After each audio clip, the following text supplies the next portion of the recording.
When you read the Gospel of John, the first thing you got to realize is you are sitting at the feet of the last living disciple of Jesus.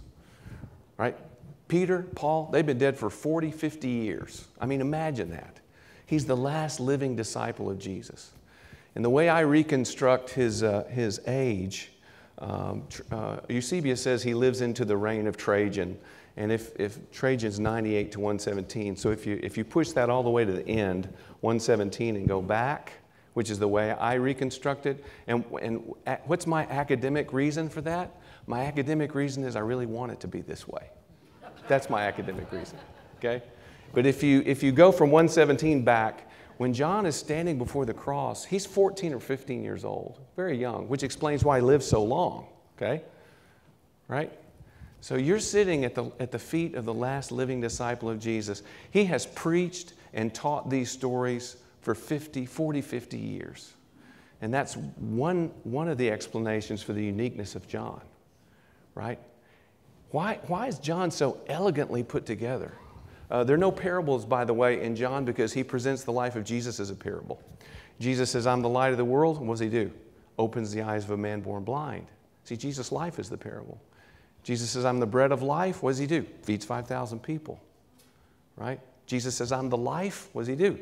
Raises Lazarus from the dead. So Jesus' life is presented as the parable. Very high Christology. Jesus is the Word. Jesus is, the light.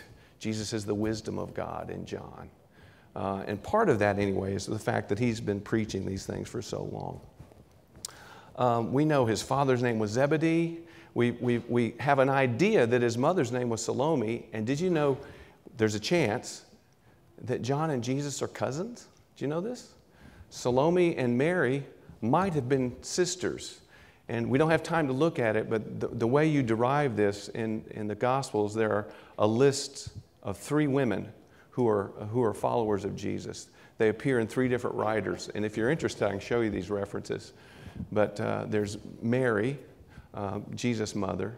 There's Mary Magdalene. And then there's a 3rd woman. And she's described 3 different ways. She's described as Salome.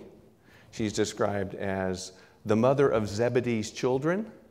And she's described as Mary's sister. Now, if those 3 descriptions describe one person, and I really want this to be this way, that means Salome is Mary's mother, Mary's sister, John's mother, and Jesus and John are cousins, which partly explains why Jesus entrusts John to Mary from the cross. He's a cousin, right? So I think that's fascinating. So he's very young when he's with Jesus in the Gospels. He's related to Jesus possibly, and that helps us to understand some of the uniquenesses of John, the distinctiveness of John.